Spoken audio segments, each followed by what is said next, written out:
Tonight's first period on Comcast Sportsnet is brought to you by your local Chevy dealers and by Papa John's. The day after every Flyers win, get 50% off your online order at papajohns.com using promo code FLYERS.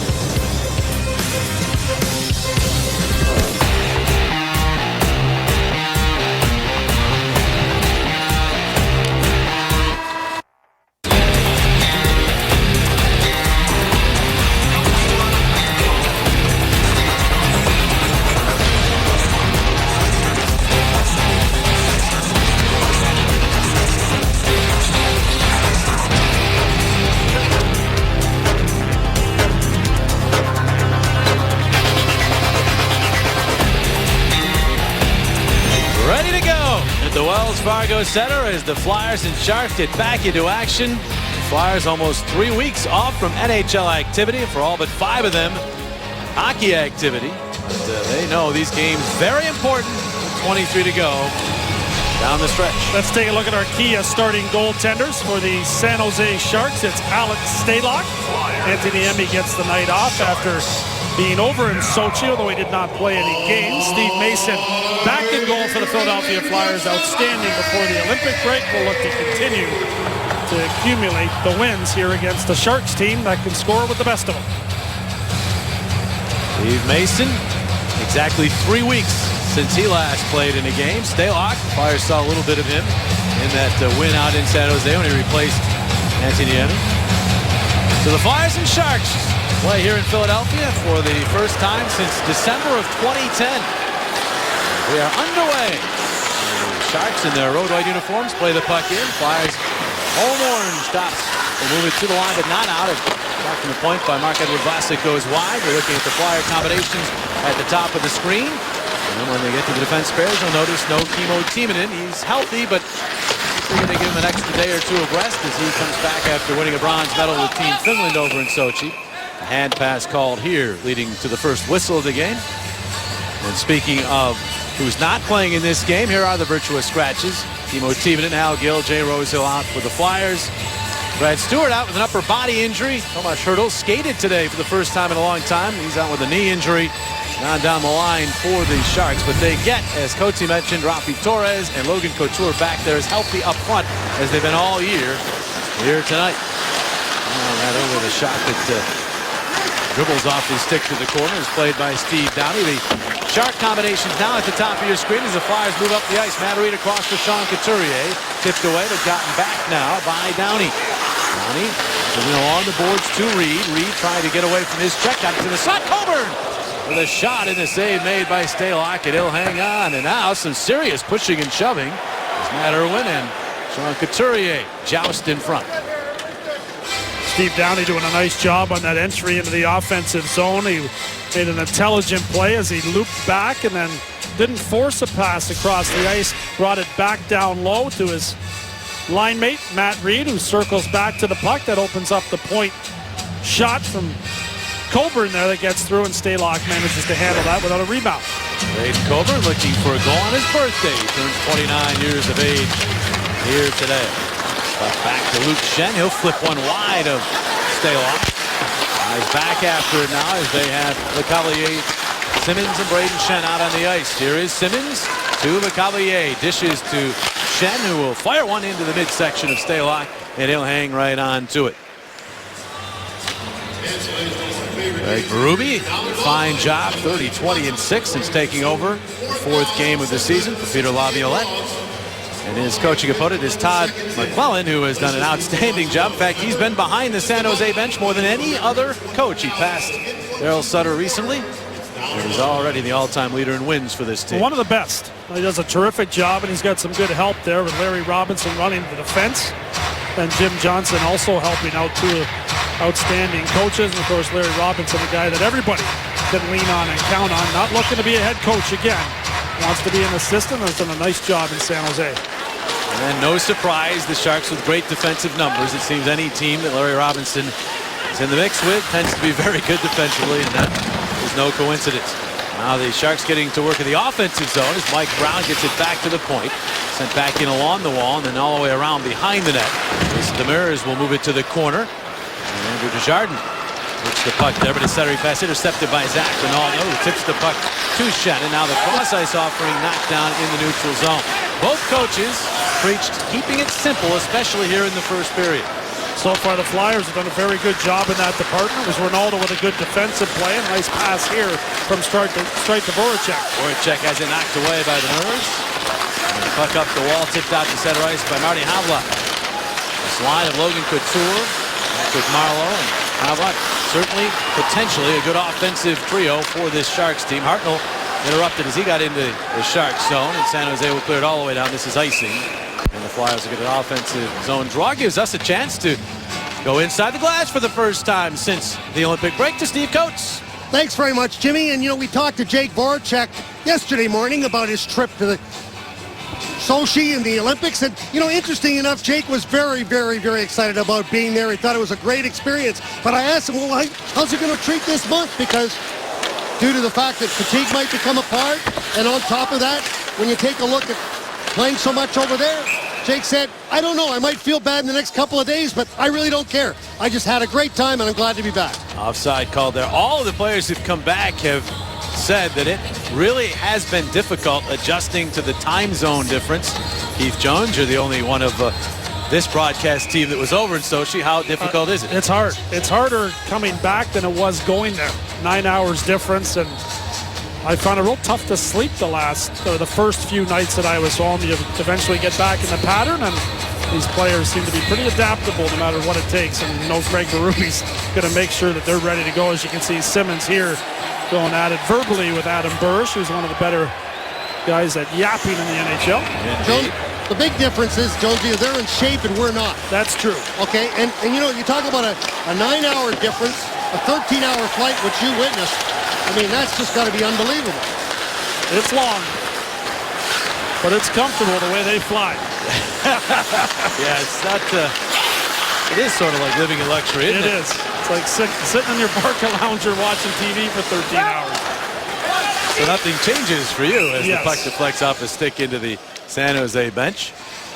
Flyers, of course, had 5 Olympians. Here's how they did. Michael Raffl earned rave reviews.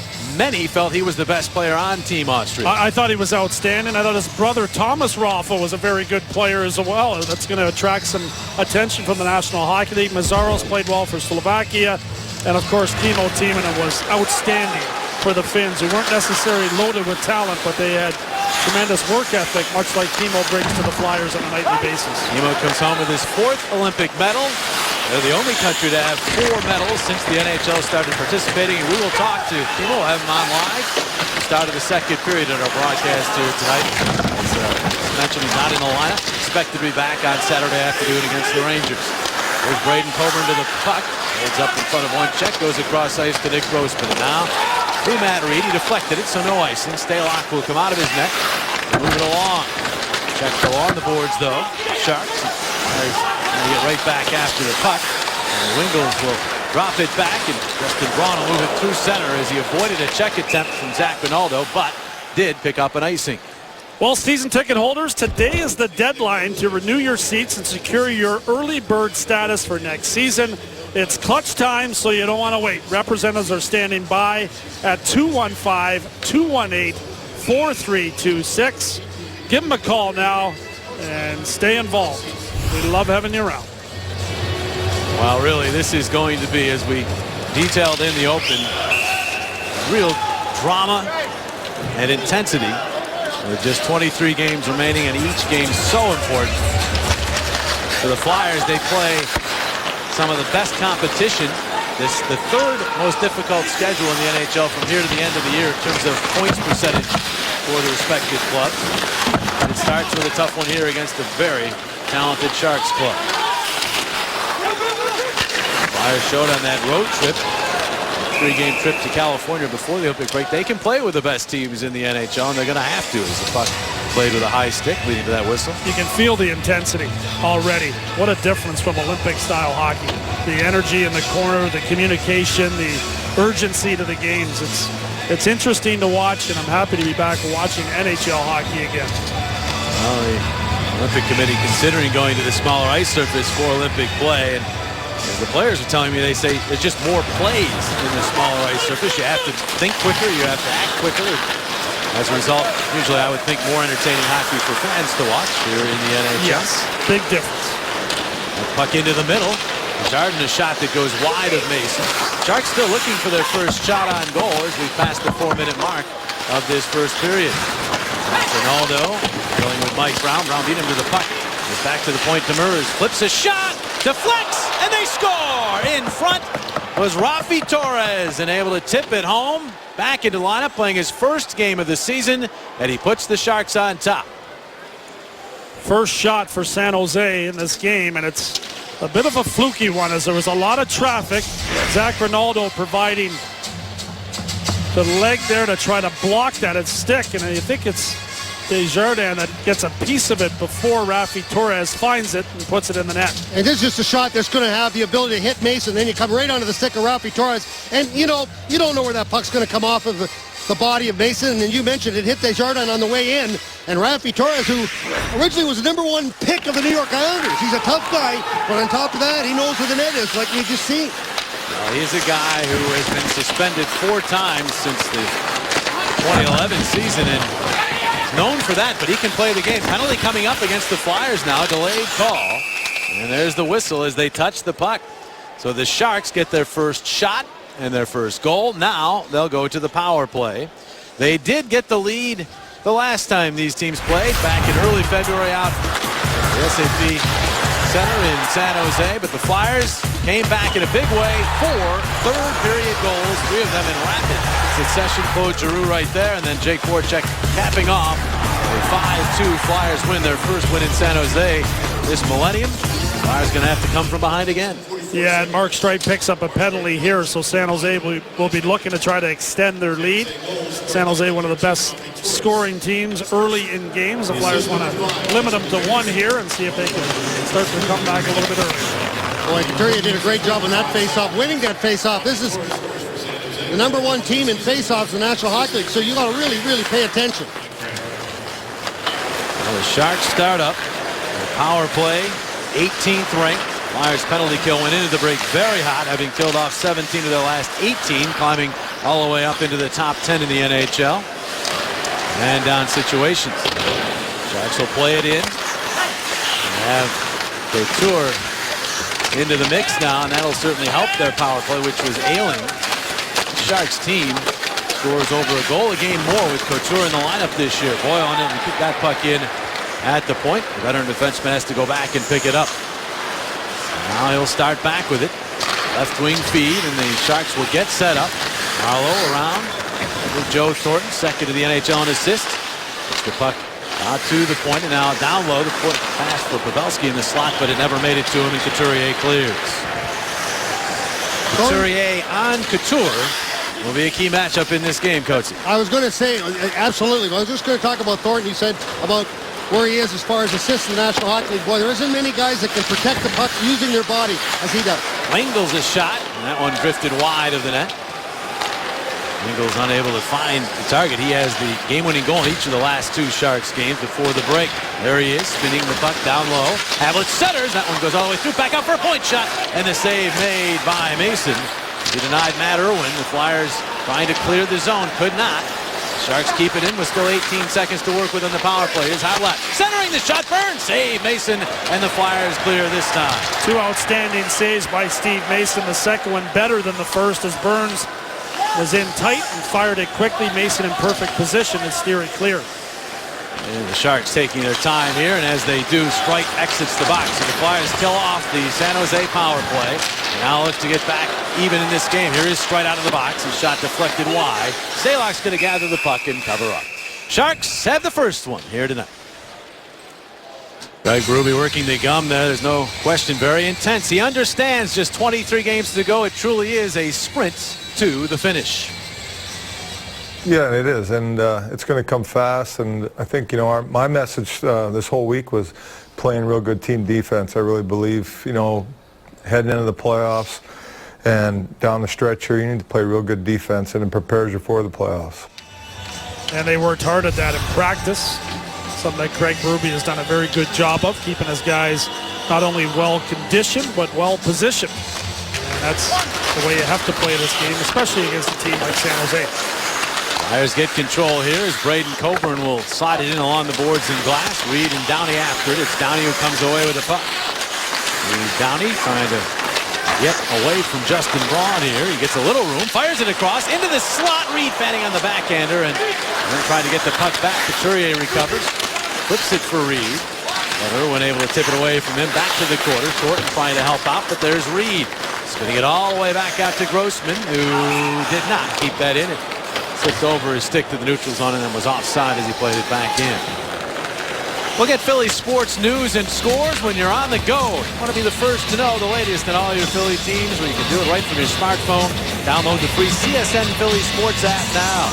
It's going to be a busy time in the world of sports with NHL, NBA, March Madness approaching, spring training underway for the Phillies, draft coming up for the Eagles, so want to be kept up to date on all of it. Yep. And a lot of hockey. A lot in a short time. Icing the call here.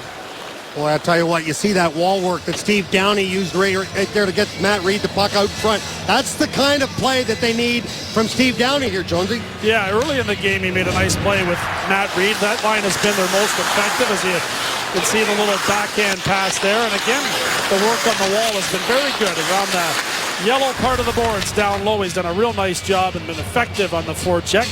Nice simple approach that Craig Berube will be appreciative of. Finished the season strong, Steve Downey. Cavalier, Shannon, Simmons now out. There's Downey talking things over with Couturier. And off the scramble in the circle. Who comes away with the puck? Shannon had a whack at it, but it went off of Vlasic. And then Nieto able to send it up 2-on-1 as the Sharks move up with the puck. Here's Berge trying to center. It's blocked aside. Now he'll try to get it out in front again to Wingels, but could not. The Flyers able to get back, but Sharks have it again. Vlasic back out. Point shot bounced off of Berge. Now he'll move it across ice. And there's Nieto, who scored twice against the Flyers in the first meeting. Vlasic fired that one wide all the way out to Boyle. And his pass back to Wingels. Wingels, the pass that bounces off of Vlasic and across ice. Simmons able to get over to it and get it past Marlowe out to the neutral zone. Flyers looking to make a change here. As they do, the Sharks charge back in. Marlowe, a shot that's deflected. Bounces off Gustafsson. And then is taken back by the Sharks, but their pass, Aaron, here's Voracek speeding the other way. Voracek it across the line. His pass for Hartnell is denied. And now the Sharks in the counter rush. Marlowe with it. All-time leading point getter for the Sharks. Trying to get wide of the Philadelphia net. Demers in deep to get to it. Back out to Marlowe for a shot off his skate and wide. McCarron is all the way out to Giroux. And then Giroux hanging on to it before trying to slide it through to Voracek, but that's intercepted. Again, it's the Sharks moving up. Veteran defenseman Scott Hannon sealed off by Gustafsson. He drops it off for Coburn, but he is checked by Desjardins. And the shot. Brown goes off Mason's stick at the side of the net. Sharks getting their legs. Flyers now looking to up the ante a little bit here and match the pace. There's Torres getting the puck to Desjardins. Worked down by Giroux. Desjardins stays with it, though, muscling his way to the side of the net. His bid there denied by Coburn, but Desjardins back after it to Torres. Torres denied by Coburn, but again, right back after the puck in the corner. Great work ethic shown by the Sharks here. Flyers finally get the puck, and Adam Hall will move it ahead, and he'll bank it into the Sharks zone. They wave off icing. Desjardins back to play it, and he'll get it to Justin Braun, the ice time leader for the Sharks. Moves it ahead, and they move up with the puck. Pavelski's pass could not be handled by Irwin. Thornton is there, and he'll move it along for Pavelski, who finds Burns for the shot blocked off by Hall, cleared by Ronaldo. Flyers doing a good job of keeping San Jose to the outside. The work has been there in the offensive zone, but so far the Flyers have been doing a good job in blocking those shot attempts. Grossman adds to his team-leading shot block total. Now Vlasic a shot, that one off his stick and wide. A lot of offensive possession time, as Lindsay mentioned. As the Flyers try to move up and move it through center ice. That's relatively even in the game. Sharks have the only goal as we pass the midpoint of a quickly moving first period. Wingels deposits the puck down low in the Philadelphia zone. Birch goes after it. Flyers come away with it, and they have speed to the neutral zone. Reed up the left wing. Cuts to the middle. Holds on and then drops it off from his house. All kinds of room. The shot. Save. Makes the rebound his house. He scores!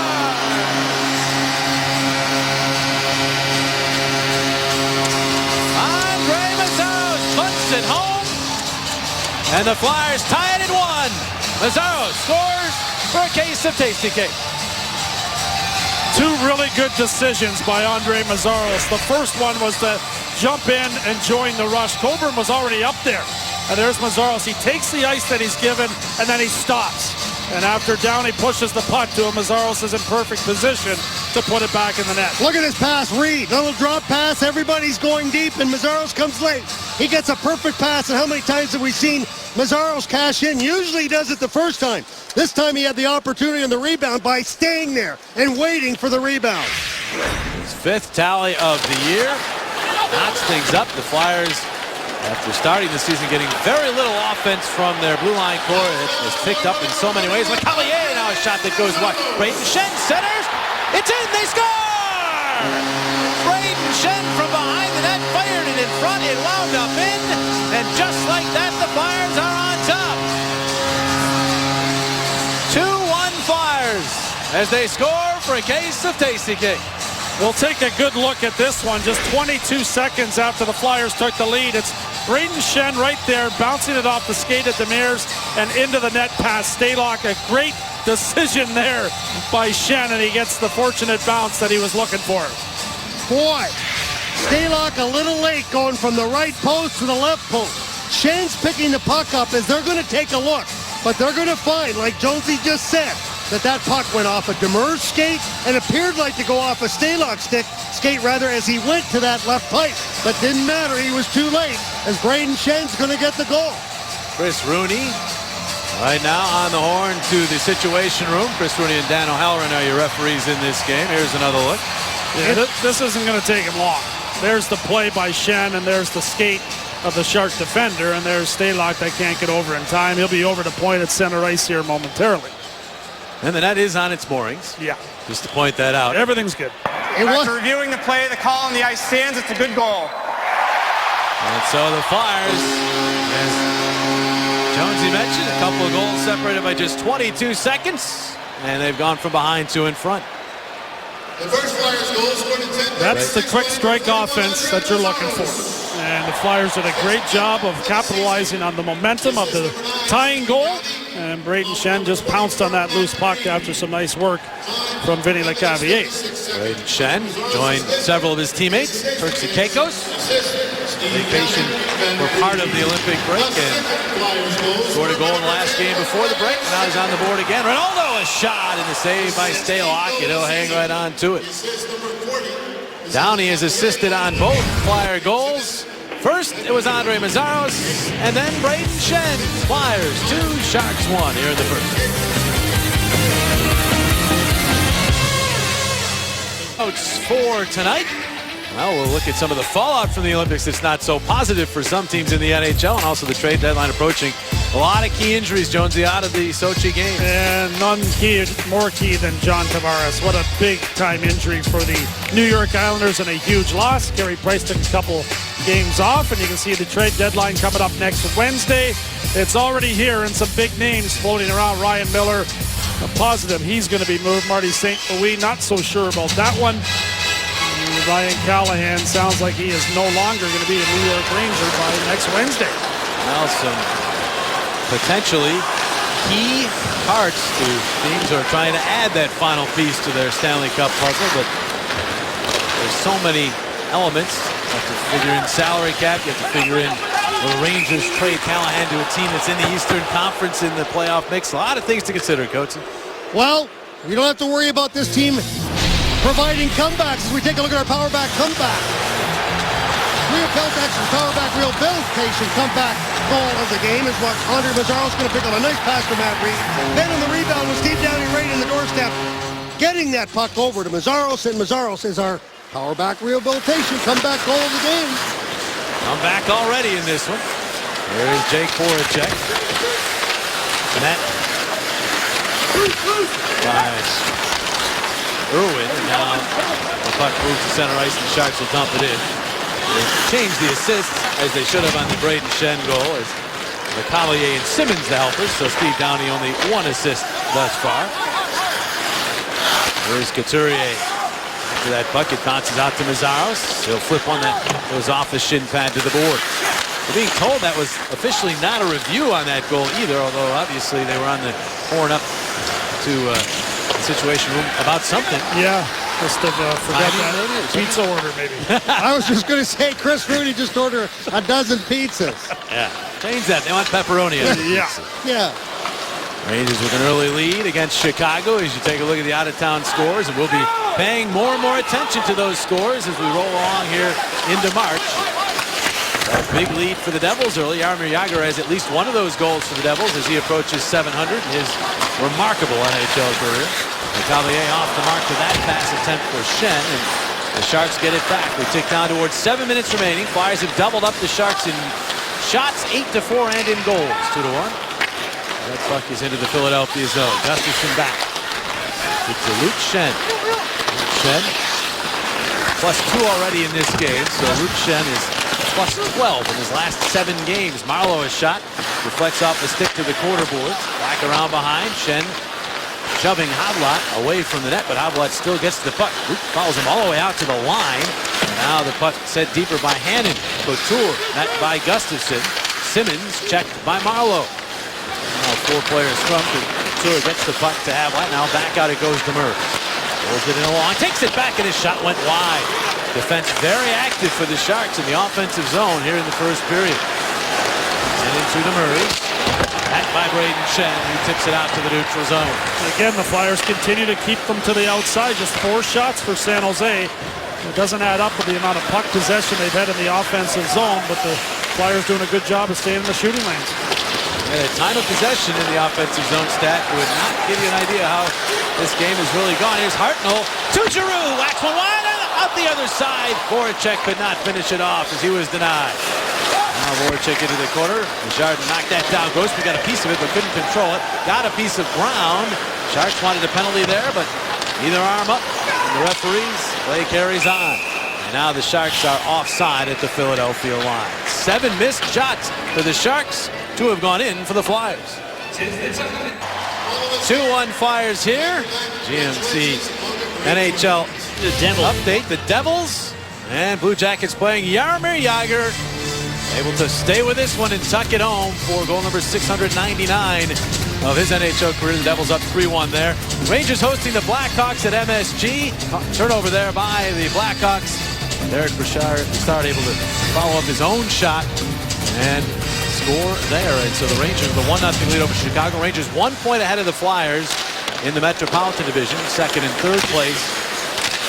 The battle there, and of course the Devils in Columbus trying to inch their way back in to a playoff position as they battle. Speaking of the Rangers, the Flyers are back in action this Saturday when they host division rival, the New York Rangers, at 1 o'clock. Next Wednesday, the Flyers take on the Washington Capitals at 8 o'clock on the second half of a home-and-home series. Great seats are available now for 2 division rival games. Stalock covers up here. Can't wait for that one as the Rangers, Flyers. Seems like it's been a while since they have played. It has. Here's tonight's Jeep trivia question of the game. Sharks Logan Couture had 21 tallies last season in the shortened year. That made him one of how many players to score more than 20 during that shortened season? 3, 8, or 12. We'll give you the answer later on in the broadcast. Here's Brett Burns getting to the puck. The former defenseman, now power forward. His pass deflected. Goes back out to Justin Braun, and his shot blocked by Matt Reed, and it sails out of play. Yet another block shot for the Flyers, and it's not just the defenseman getting down in front of him. It's Matt Reed, the forward, that's in good position as Braun tried to fire that one through. Grossman, no one for his shot blocking, but gets some help here from Matt Reed, who gets down in front of that one. Downey also coming across. I might go down as our fearless play of the game right there, because to go down like that, down into your knees, and all of a sudden that puck could come right up and catch you in the head. But Matt Reed getting right between the shooter and the goalkeeper. That's the perfect spot, but I don't know if I'd be going down that quickly. Flyers win the draw. Here is Gustafsson. We get ahead. Raffle doesn't exactly use the technique that you like either, Coachy? But they do get in the way. We're going to work on Michael. I just want him to face the right way. Flyers moving it up. Takes a lot of courage to get in the way of those shots. Link All the hockey world saw what commitment to defense can do in the Olympics when a team as talented as Team Canada could just play a defensive style, shut the other teams down, and obviously end up with gold. They had a few scares along the way. Yes, they did. Including Team Latvia, with former Flyer Oscar Spartulis providing some big-time minutes for Latvia. Steve Yzerman had a goalie that he owns as GM of the Tampa Bay Lightning, almost derailed his Team Canada. It was scary. Now I'm probably happy to have the goaltender back, and we didn't get a start or two for Tampa Bay. They have some injury issues in goal. Dante Mazaros is back for the Flyers. Oh, he reversed that, but the Sharks are all over it. They're centering, but it's cut off by Mazaros. So made up for the turnover by intercepting the pass. Being pursued by Couture, but will get to Mark Streit. And Streit will start up, avoid most of the hit attempts from Brown as he played it in, but play is stopped. We take a look at Patrick Marleau, who is a gold medal winner for the Canadian Olympic team. As we show it to you, the Canadian team shutting out the United States and then shutting out the Swedish team. And this guy's a heck of a hockey player. I mean, he's done it all. Originally #1 pick of the San Jose Sharks way back in 1997. And he's now got 1,224 games under his belt. And now 2 gold medals. He was part of the 2010 winning team. And Mark-Edward Vlasic for the Sharks, also a member of Canada's gold medal winning team. And I think sort of symbolic, Vlasic, of their success. Didn't have a single point as a defenseman, but was so rock solid on defense. The team just gave up 3 goals in the tournament. Very rarely did their goaltender have to make a huge save. Flyers after the puck here. Giroux back out to Grossman. Across it goes. Handled by Coburn, the birthday boy. He'll throw it down low to Hartnell, fighting off the check. Scott Hartnell back out to Coburn, digs it off the wall. And then returns to Hartnell, who chipped to Giroux. Side of the net bid for Voracek, who slung it out in front as he was diving, but no Flyer there. They do keep it in the zone, though. Coburn racing over. Hopped over Jake's stick. And Demers will find Desjardins. And Desjardins starts back for the Sharks as we tick below 3 minutes to play in the first period. Pavelski after. Grossman seals him off. And Coburn is there. Coburn right back to Grossman. A bouncing puck. And now the Sharks are after it. Thornton surging to it. Harassed by Coburn. Staying with it is Thornton. The referee in the mix as well. Back out it goes for a point shot. Deflected. Save Mason, but it was deflected with a high stick. And so play is stopped. We get ready to start the second period. The guy in the middle there, next to Timo Solani, Kimmo Timonen, will be joining us. There's a great display here at the arena with Kimmo's jersey signed by teammates and the bronze medal on display. And I can't wait to talk to Kimmo. A lot of pride for Team Finland and what they accomplished over there in Sochi. And Kimmo not only will talk about that, but he is revved up and ready to go starting Saturday as he says his other dream, besides an Olympic medal, is to win the Stanley Cup, and he feels this Flyers team has a chance. And you know he'll be right in the middle of it if they do, as he was in that bronze medal game for Team Finland. I thought he was outstanding throughout the tournament. Reed, a nice pass to Downey, who will bounce one deep into the Sharks zone. Reed after it with Braun. They tie up. Burns and Couturier joining the scramble for the puck. But it slides to Pavelski, and he'll move it ahead. Owen with a pass to Thornton, who will wheel back and then hit Wingels, but he's checked by Downey. Bring the puck back out to center ice. Now Wingels flipping one. Off the stick and wide of Mason. Simmons will guide it back to Mazaros. Andre Mazaros slashed at by Nieto. And a delayed penalty coming up. Mason making his way to the bench as the Flyers move the puck up the ice, but now it's played by San Jose. There's the whistle, but the Flyers will get their first power play. They have not allowed a shot on goal in almost half a period here, and now they'll get a chance on the power play to add to their lead. Adam Burrish heading over to the penalty box as he's yapping to the referee here, but he does eventually head in after the roughing penalty.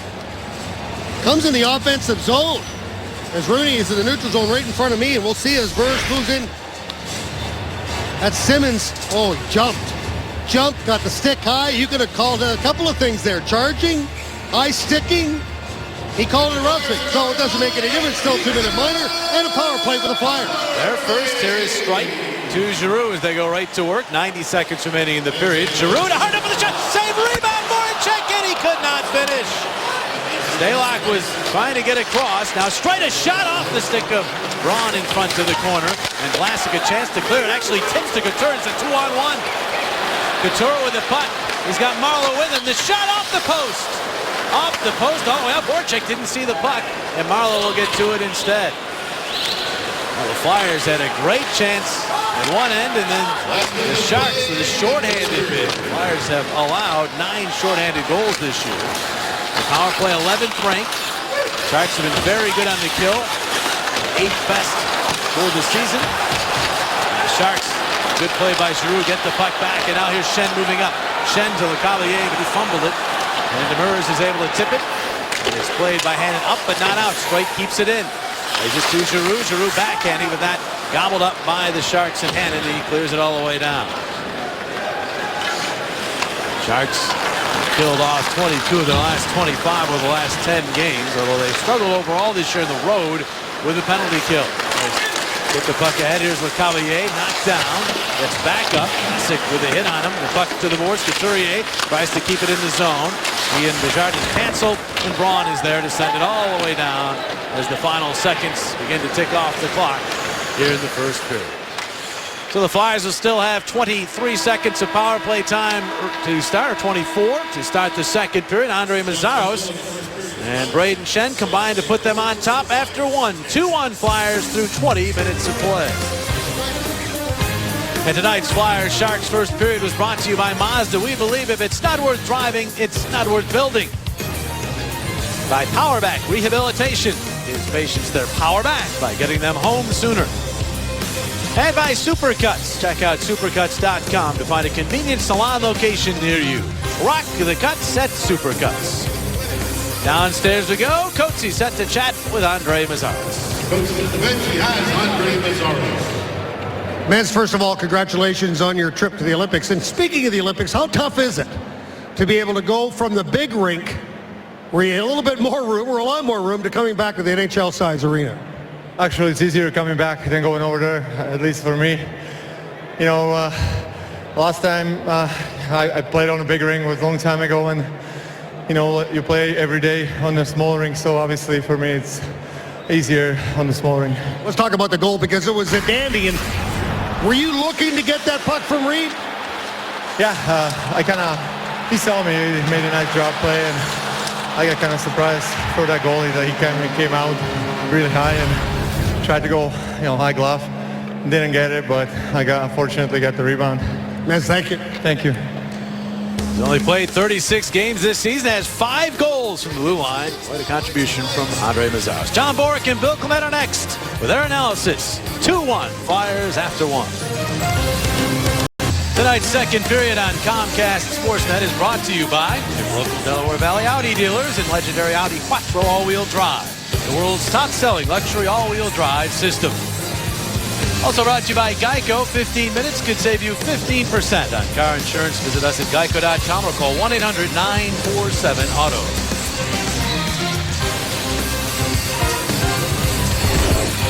Flyers with a 2-1 lead after 20 minutes of play. Let's look at the statistics from period number 1, courtesy of Sugar House Casino. Yeah, shots on goal. The Flyers do a nice job in that department. San Jose just 5 shots on goal in the first period. Some good shot blocking going on from the Flyers defense, and pretty good number against San Jose to hold them to 5 shots. Sharks got the first one courtesy of Rafi Torres. Flyers then responded with 2 goals separated by just 22 seconds. Meszaros and Brayden Schenn. Well, outside in the concourse here at the Wells Fargo Center, a display that includes a bronze medal. It is now owned by one Kimmo Timonen. That's the jersey as well that he wore over in Finland, as Team Finland again captures a medal in the Olympics. Medal number 4 for Mr. Timonen, as again Finland shows the world that when you come together and play as a unit, you can be very successful. There's a very happy Kimmo next to Timo Solani and his jersey on display downstairs. And we welcome to the booth the one, the only Kimmo Timonen. Kimmo, congratulations on the bronze. Thank you. Thanks for having us. And you know, a lot of people say a bronze. In the U.S., they always say gold, but a medal is so important, especially in Finland. You were telling me that, what, 60% of the population watched the game? Well, there's a lot of people watching the game, and you know, we're in a small country, so every time we play for a medal, we try to you know, obviously get it, and it was a tough game against Sweden. Almost made it to the finals, but you know, there's a big difference getting a medal. You don't get anything, so we were really happy. Mazaros' shot and the save made by Stalock as we're underway in the second period. Kimmo staying with us here for the beginning of the period, and this will be icing against San Jose. And Kimmo, you talk about what it means to Finland, and of course what it means to you is you participate in your 5th Olympics. Your final, as you've told us, you're done now, and you get 4 medals. I mean, what an accomplishment. Well, you know, that means you old, you know. You're also But, good. Yeah, but, you know, I knew on the way there, going under there, it's my last one, and my mom and dad were there, and I wasn't the only one who was going to be probably the last time putting that jersey on, you know, Teemu Selanne and a couple other guys. So it was really emotional, and what a way to end it.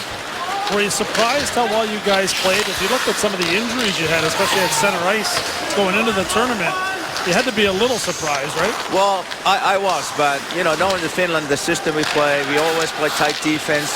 We don't usually have any big superstars. We might have like Selanne and Tuukka Rask, those kind of guys, but we lost a couple guys on the way there. But the way we played the whole tournament, it was a team game, tight defense, and Tuukka was really great in that. And as a result, you get to show off a medal. You brought it to your daughter's school. Some pictures right here. Very proud. I'm sure your daughter was very proud as well. Yeah, they actually made me like a send-off video before the Olympics, which was really cool and made me cry a little bit. So I decided I got to buy something for them and show the medal. Show up with a medal. That's pretty darn good. Here's Nieto moving on in, and you win medals and you play in such an intense tournament, and then you have the long flight across, and all the players talking about how they felt like they were sort of skating in mud when they first got back. Well, today was my first good skate, and I'm actually glad I'm not playing out there. It felt pretty awful, but a couple more days and I'm good to go. But this is, I feel like this is a good choice, and not to play tonight. And let these guys play. They play really good hockey, and hopefully we win this game. And, you know, you talked about the fact that one of your goals as a hockey player was to win an Olympic medal. You've done that 4 times over. But the other one is to win the Stanley Cup, and you feel this team has a shot at it. Well, you know, I talked to guys a lot about this because, you know, going in there as a team Finland, that should be a penalty shot, maybe. Oh, boy, I wondered. We wondered Just up be a here. 2-minute minor, but we were with you, yeah. But if we play like we did over there as a team, everything is possible. You know, we got good goalies, and we play as a team. You get into the playoffs, everything possible. So I'm really confident. That's something you can really take out of it, isn't it? When you looked at some of the teams, Canada looked stacked, but they still had a real difficult time getting past you guys. I think it was it a shootout and overtime win? Overtime, yeah. Yeah, what, 2-1 game. Yeah. Latvia took Canada to a 2-1 game. I think you can take a lot out of that. You agree? I think so. The way, like I said, the way we played, you know, the team defense and everything we did was a team. That's going to be the key for us moving forward. We don't have any big superstars, maybe a couple like Claude Giroux and those guys, but, you know, we can do better playing as a team, and if we're able to do that, we're going to be fine. Certainly have been doing that of late. Boyle off the penalty here. The Flyers to the power play trying to add to their 2-1 lead. Voracek back to strike. That one slipped out to center and then played back in offside. Kimmo, once again, congratulations on the medal, and thanks for taking time out to share your thoughts with us here tonight. Thanks. This is actually my first time seeing the game from here. It looks pretty easy. Yeah, doesn't it? It's real easy up here. You guys are good going to the Take games your here. time. Take your time. Thanks, guys. All right, See thank you, you, buddy. Kimmo Timonen, owner of the 4th Olympic medal. As he now has 3 bronzes and a silver as part of his collection. Flyers continue on the power play here as they move the puck into the Shark zone. Couturier will move it in.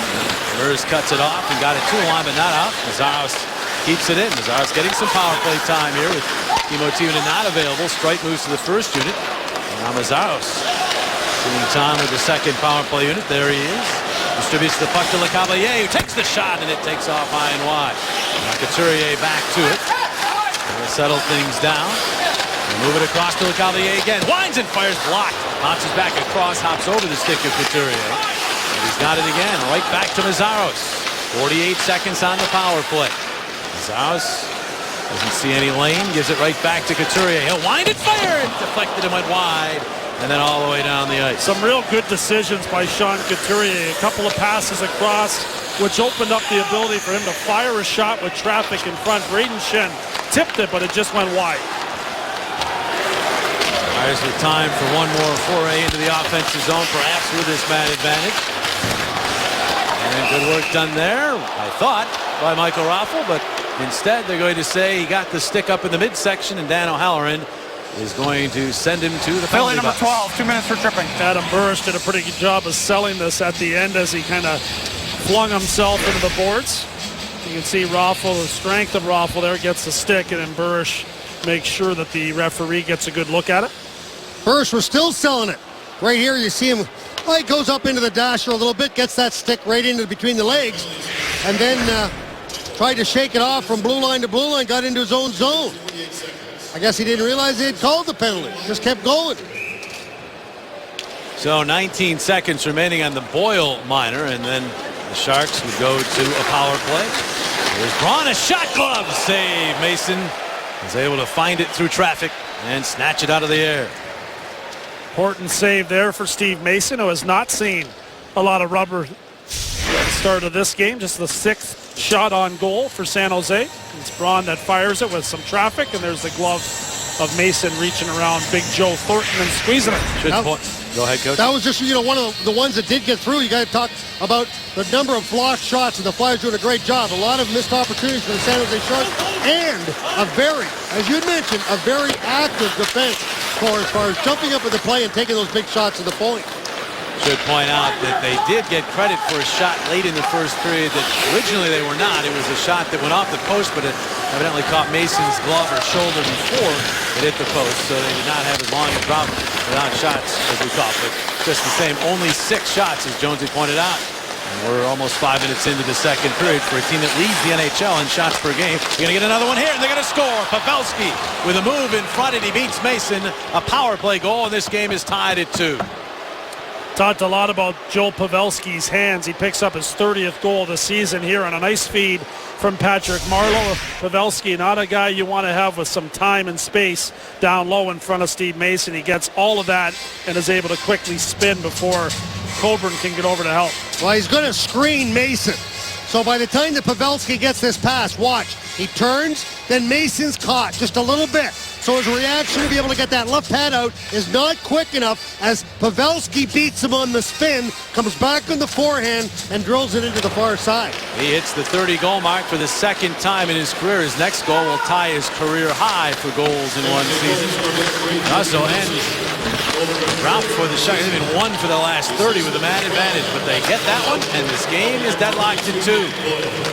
There's Gustafsson, Luke Schenn, and across. Now the pass, and Giroux in across the line, quickly to Voracek. He could not hang on. Pass back around. Cardinal will get to Voracek, battling behind the net, knocked down and could not center. He's banked ahead. Could not be handled by Havlat. Right back it goes to Hartnell, in across the line. Hartnell will wind, fake his pass in the skates of Giroux. And now it's a counter rush for the Sharks and the veteran Patrick Marleau. And across the line, but met there by resistance from the Flyers. And then Giroux has it back.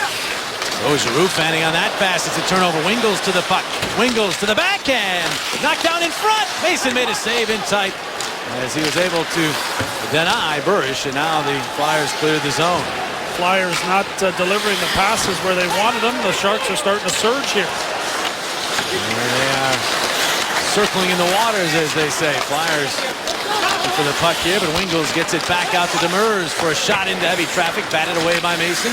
Nieto will get it back out to Wingles for a shot that went off of a body wide.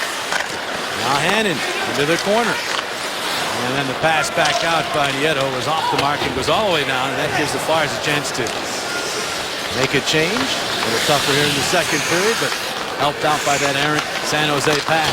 We passed the 6-minute mark of this second period. Here's Hannon ahead. Nieto all the way through, but the Sharks are offside, and they're going to say intentionally so. The face-off will go all the way down into the Sharks zone. 2-2 here in the second. Sharks 2 and the Philadelphia Flyers 2 as we look at Brayden Schenn, one of the goal scorers for the Philadelphia Flyers, and he was asked about the tough stretch ahead, and he said, you know what, down the stretch we're playing a lot of good hockey teams. There's going to be a lot of battles each night. We've got 3 games in 4 nights. Those are 6 points that you got to have. I love his attitude. And this is a goal that is being in the right spot at the right time and understanding what's going on. The puck's going to go right to the left of the goaltender of the San Jose Sharks, and he sees that he has an opportunity, comes right back very quickly with the backhand, and gets the Flyers a 2-1 lead. Good recognition that there was traffic going to the front of the net. Wayne Simmons was in the area, and Schenn tries to just force a pass into the crease area and gets a nice bounce. Flyers after the puck here. Downey. That's a Coburn on the backhand. Back into Downey. And twist it further into the zone. Couturier did not come up with it. Sharks will move it along. Thornton check. Couturier and he battle. Downey in, but the puck bounces free. They continue to scramble for it. And now it's Couturier moving toward the net and turned aside. Circles back. Referee gets involved as Chris Rooney gets out of harm's way there, and the battle continues in the corner. These are important battles. 5-6 players in there, and the Sharks finally win it. Burns, Pavelski ahead for Thornton. He's met by Coburn, and then just flings it all the way down. It deflected, so no icing here. The Flyers are back for it. Grossman starting back. On pass, intercepted by Havla. It's to Marlowe, looking for Couture. But it is Coburn instead. To Lecavalier, and now Couturier to Simmons. Back for Couturier, but he could not reach it. And now Havla maneuvers back. The pass to Marlowe, full board across the line. Stops his shot blocked, or pass at least. Now he finds Vlasic, who fires off the post. Loud and clear. Now Boyle back out to Marlowe. He'll make the pass. Couture fires it in. Deflected and went wide. Mason got tangled up there with Havla. Sharks win the battle. Marlowe's shot goes wide. Couture will get to it. Around behind for Havla. And a good job by Mazaros there. The goal stick of Mason ends up in the fray. The Flyers move up 2-on-1. Simmons with a puck. Simmons has straight. The shot. Save made by Stalock to the corner boards. Now the Sharks have it. Pass into the middle. Cut off by Ronaldo. Simmons picks it up. Flips it to the middle. And offside is the call as Schenn got to that puck. Pretty close there. Some end-to-end action going on here. Season ticket holders, you can secure your seats for this year's Stanley Cup playoffs in advance. Don't get shut out. Today is the deadline to renew. Call 215-218-4326 and lock yours in right now. It's Marc-Edouard Vlasic of the San Jose Sharks, fresh off his gold medal performance for Canada. That rings one off the pipe there. Past Mason with some bodies in front. Boy, that's a quick turn right there as he gets the puck and then's got to turn and lets that shot go. He didn't bring the stick a long way back. That tells you a little bit about the power this guy's got. He let that one go. Vlasic, one of the best kept secrets in the NHL. Maybe not as much a secret now that he was part of Team Canada's gold medal winning effort, but he's as steady as they come in his own zone and can certainly contribute at the other end as well. Schenn is checked. Puck bounced away and moved back after, but bodied by Brown. Brown dropping it off. The pass back across from Torres, but that drifts out to the neutral zone. Vlasic recaptures and fires off the stick. Headed back through, but Demers is there. The Sharks have really gotten some momentum from that goal by Pavelski. They have had an extra jump in their step since scoring. There's Luke Schenn. Make wide feet. Flag down by Ronaldo. Popped away from him. He'll pursue it with Braun. And now Irwin control. Irwin. Nieto. And Nieto gets to Wingles, and they'll clear it into the Philadelphia zone.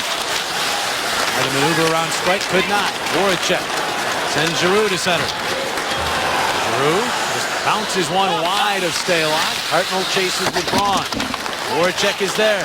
Turns to the middle and then goes back out.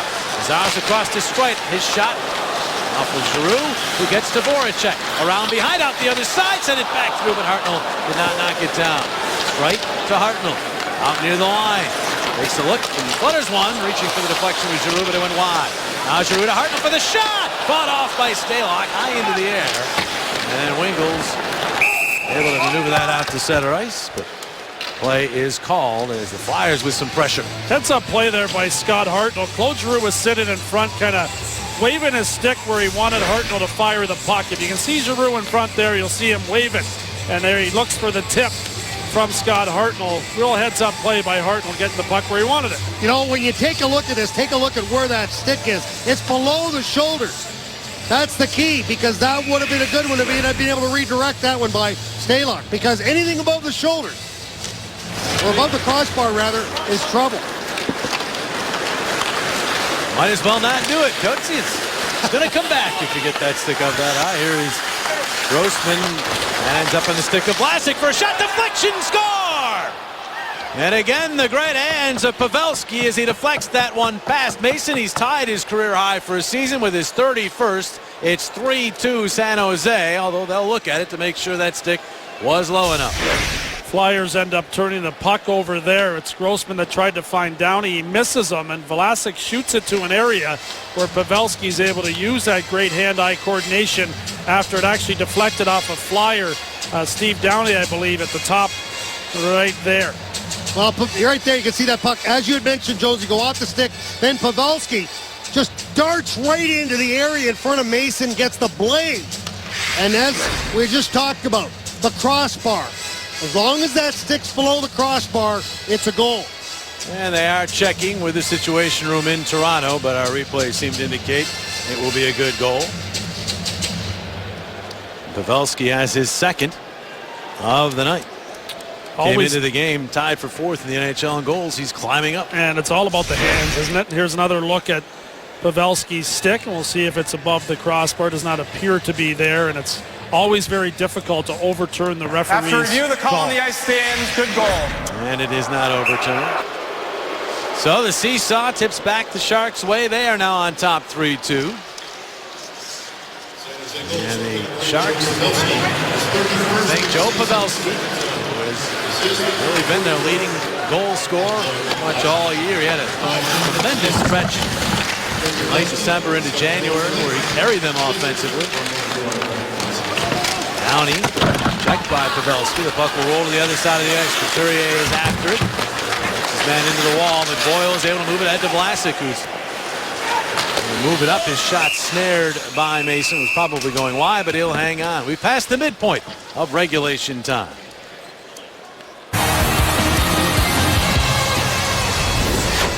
(3-2) Sharks. They have been a dominant first period team this year. The Sharks came into this game plus 29 in the first, but it's the second period thus far tonight in which they've done the damage. Yeah, Pavelski picks up 2 of the goals. Of course, playing for the United States, he was on the top line for the U.S. team, picked up 5 points in the tournament. Vlasic and Marleau pick up gold medals, both productive in different ways. Vlasic defensively and Marleau doing the job with the assists. Antoniemi did not play, and yet still getting extra rest. That shot by Marleau off the glove of Mason. Rebound, they score! Couture in front, rams home the rebound. And the Sharks now 3 consecutive goals here in the second, lead 4-2. Sharks pouncing on loose pucks in and around the crease. Pavelski scores 2 goals quickly. One of them similar to this one where he's able to set up in front of the blue paint. Couture wins the draw and then heads right where the traffic's at. Mason can't snare it, and Couture is able to knock it down and put it past Steve Mason. And that's going to be the last we see of Steve Mason, at least for the time being, as Ray Emery is putting the gear on. You know, I don't fault Mason on this goal. This, I think, is a change just to get the team woken up, rather, because you can't see the puck. Mason can't see that puck. You got Mazzaros in front of you Couture right in front of you, and then all of a sudden he gets the glove up right at the last second, and it hits the glove, comes bang right back out into the slot area. Couture gets the rebound, but I think it's the Flyers that need, as a team right now, understand that they got to change the momentum of this hockey game. And I think that's what Craig Berube's trying to do with this change. And just not a lot of shots in the game against Mason. Either just 5 shots in the first period and just 13 so far through a half of this hockey game. And the Sharks have 4 goals. So there's a couple of messages there. Well, the battle behind the net is won by the Sharks.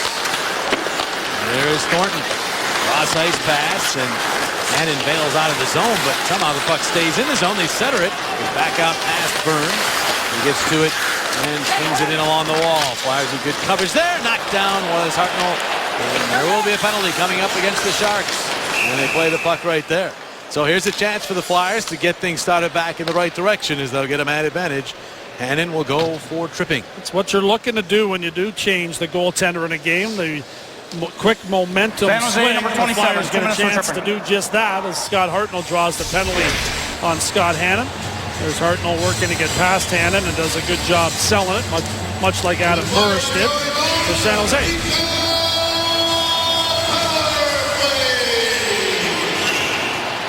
Hartnell will stay right out. Join Simmons and Giroux up front. Voracek and Stride on the points. Flyers with a puck. Look at the McDonald's power play payoff contested. Giroux down low. Simmons puck got away from him a little. He's got it back and he'll just lay it off for Giroux.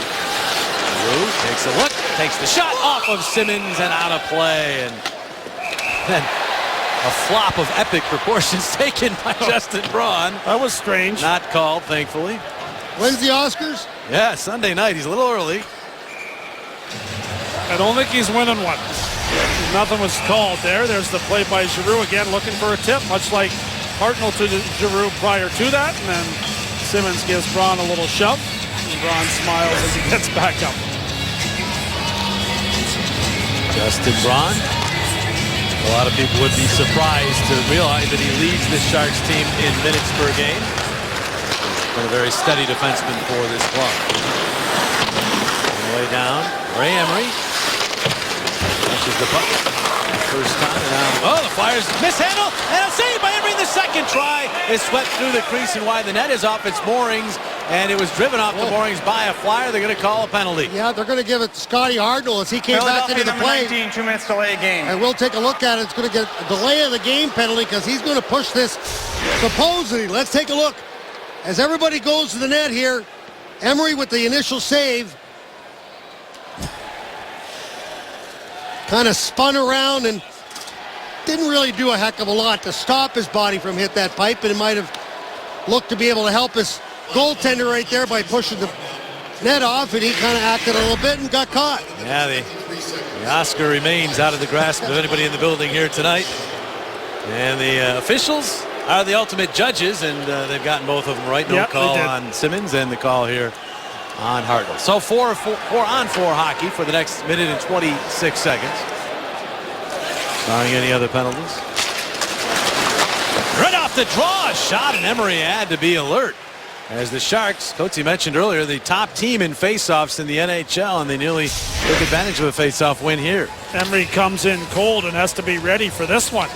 Quick shot there from Boyle, and Emery's able to snare it and hold on. And another draw to Irwin. He gets it to Boyle, but couldn't come up with it cleanly. Braden Shen for strike, but he mishandles. Now Marleau. Marleau bumped by Mazzaros, straight to the puck. Right back to Mazzaros. He's looking for some space. Spins away from the check. And now Hedman. Braden Shen. He's the line, deals to LeCavalier, but he could not hang on. And now it's sent down the ice by Boyle. This could be icing, and it will be icing.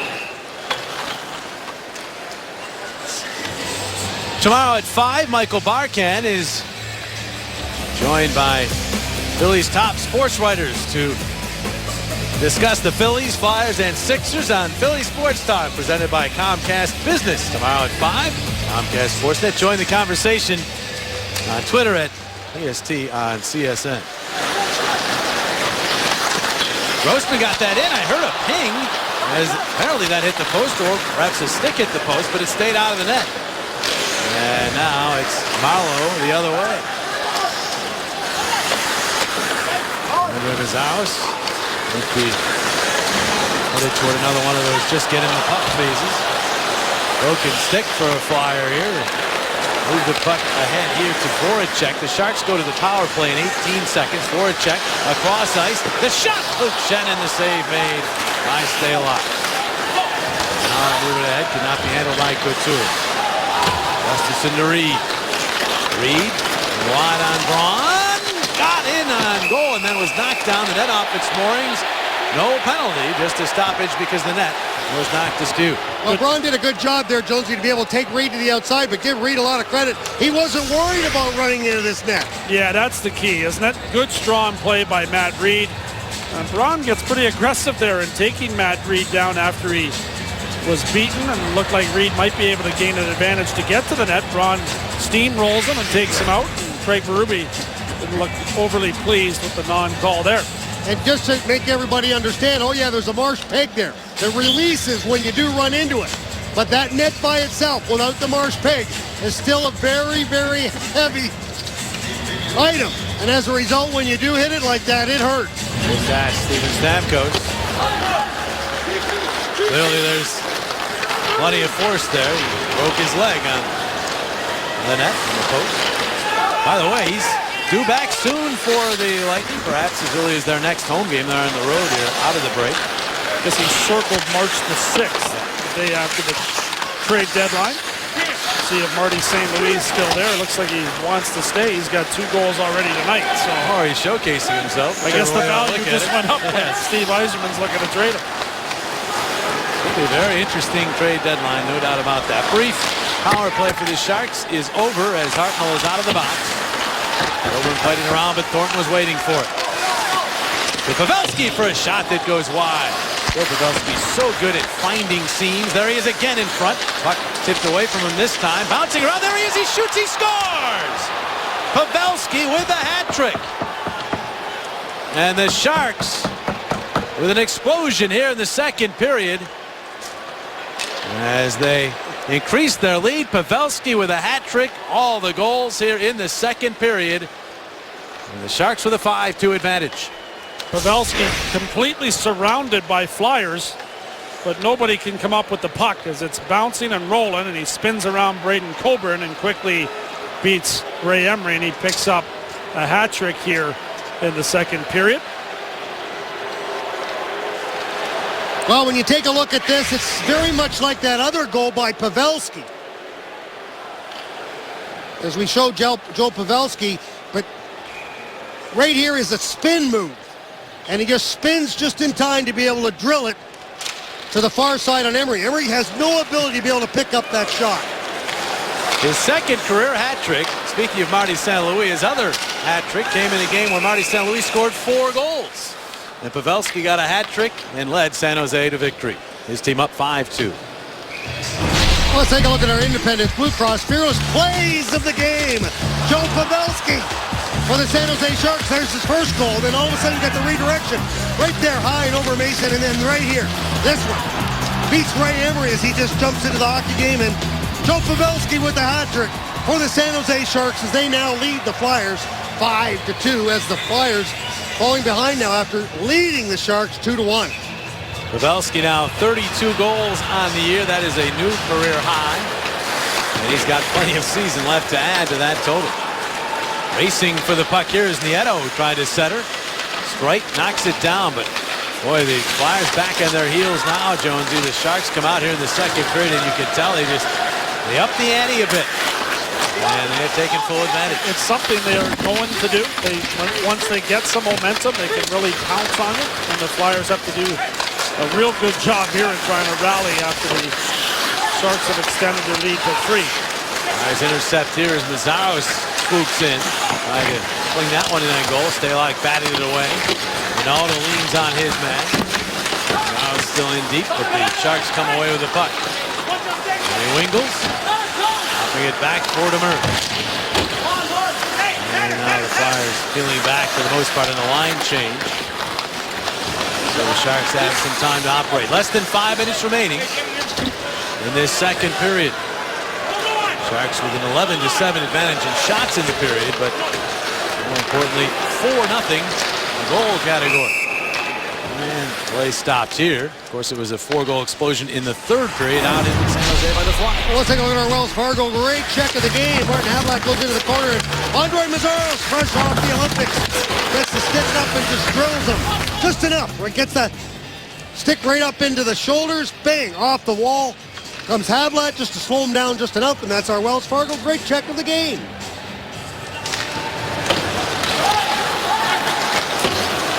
Braun will send that one through center, batted down by Gustafsson.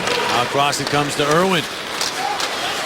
He is checked. Flyers look for a counter rush chance. Schenn turning with it. His pass on the tape to the Cavalier, but he was quickly checked.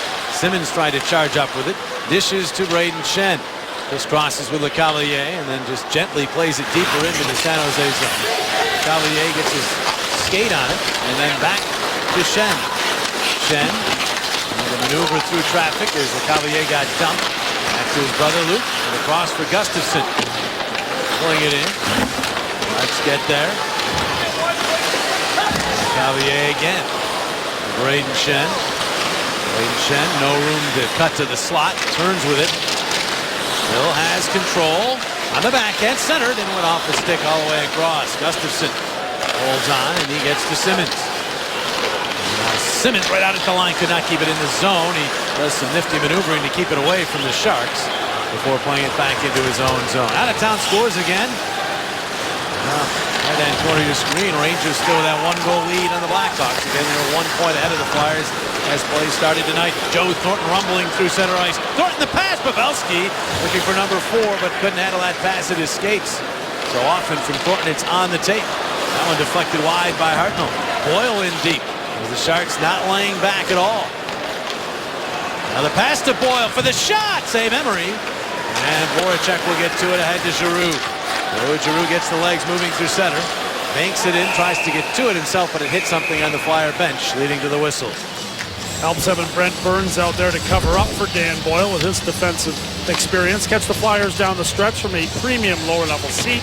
Interested in your own suite for a game? Call 215-389-9500 and ask for the latest special premium seating offers for games in March. A lot of big games coming up in March, and Flyers will try to rally in this big one here tonight. Get one here late in the second, back within 2 going into the third, and perhaps with a hint of a comeback. Classic. Played across to Boyle, and now Desjardins, who was in the crosshairs for Downey, but able to see him just in time and avoid that hit attempt. Might have been a good thing for Downey as well that he avoided the contact as Sprite was back to get to it. Mazasi's check, bouncing back in front, Sprite there having trouble with the bouncing puck. Gets it to Couturier. Takes a look in the middle, holds and then fires off the glove of Stalock, and then Reed a whack at it, but it was sealed off by Demers. And Nieto picks up the puck. Nieto to center, bodied by Couturier, but there to follow up. And the Sharks. Brown will fire one wide. Nieto back around to the other side of the ice. Hartnell hit on Wingels. Rua chop at it, then he bats the puck. He lost his glove in the process, gets that glove back, and the scrum for the puck bounces free to Gustafsson. Gustafsson maneuvers it up for Hartnell. Hartnell across the line, rink wide feed for Voracek, denied by the active stick of the Sharks. And Nieto the other way to Wingels. Wingels in the left wing to the backhand center, went off the Flyers stick, save Emery couldn't control it. Nieto jamming the net off its moorings as the puck went off to the side and play is halted. Another quality chance for the San Jose Sharks here in the second period. Driving the net, and the Flyers looking for an opportunity of their own. Here's the chance for the Sharks. So there's the traffic, and the Flyers try to get back and cover it up. Dan Boyle, one of the more active offensive defensemen in the league. Watch how creative he is. He steals Scott Hartnell's stick and plays with 2 momentarily. As he gets a chance to shoot here, eventually dropping it. Hartnell looks over to the ref and wonders about the legality of that play. Now he dropped the stick. Did he have Hartnell's stick for the shot is the question. Or was it his own stick? I think he kept his own for that. I would think he would. In order to be able to handle the puck, or handle the stick, I should say, you'd have to think that he was holding the stick as well, would you not? It appeared that way. But no call there as play carried on. Cavalier knifing his way in, but actually got across the blue line as we head to the final minute of this second period. Luke Shen let Wayne Simmons play that, but he is checked by Irwin. Pavelski gets the puck back. There's Irwin. Moving it ahead for Burns. Burns drops it to Pavelski, who drops it to Thornton. This line looking dangerous every time they're on the ice, but this particular pass off to Martin Owen at home at the point. They'll move it right back to the Philadelphia line. Gustafsson gets it back out to center. Classic there to jam it in. Emery will steer to Gustafsson. And now the Flyers Made it out to center, but Chardon cut it off shortly thereafter. 15 seconds remaining in the period. And Gustafson moving it ahead, and that's snuffed out by Torres. And he will lob one deep into the Philadelphia zone. Desjardins after with Luke Shen. Hands up, they try to center it off the side, and then back out the other side. Out in front! They score! Torres gets his second of the night with 2.2 seconds remaining in the period. The Sharks make it a 5-goal second stanza and lead 6-2. They just keep coming. And Torres started this play with the flip to the far corner and then tracked it to the front of that. Burris just fires it towards the net, wraps it, and there's Torres to pick it up, standing just out front of the blue paint, and no defense around to pick up Torres. Well, they've done a great job of backing off the Flyers. Look at that. You got everybody collapsing. So now, when the puck does go deep, Burris with a good wraparound, and nobody picks up Torres. You got to look away from the play. Well, Pavelski already has 3. Enjoyed watching Torres get his second. And the Sharks explode for 5 here in the second period and have this one in their grasp right now. 6-2 Sharks after 2. Tonight's Flyers-Sharks second period was brought to you by Kia. To learn more, visit kia.com. And by the Pennsylvania Lottery. This Saturday's Powerball jackpot now has an estimated annuity of $60 million. So play today. Pennsylvania Lottery proceeds benefit older Pennsylvanians. Players must be 18 years or older. Well, John Boric and Bill Clement will try to make some sense of that second period. They analyze the second stanza after these messages. Sharks by 4 after 2. Tonight's third period on Comcast Sportsnet is brought to you by your Philadelphia Super Network Buick GMC dealers. And by McDonald's. Now at McDonald's, any size iced coffee, or sweet tea is just $1. McDonald's, I'm loving it.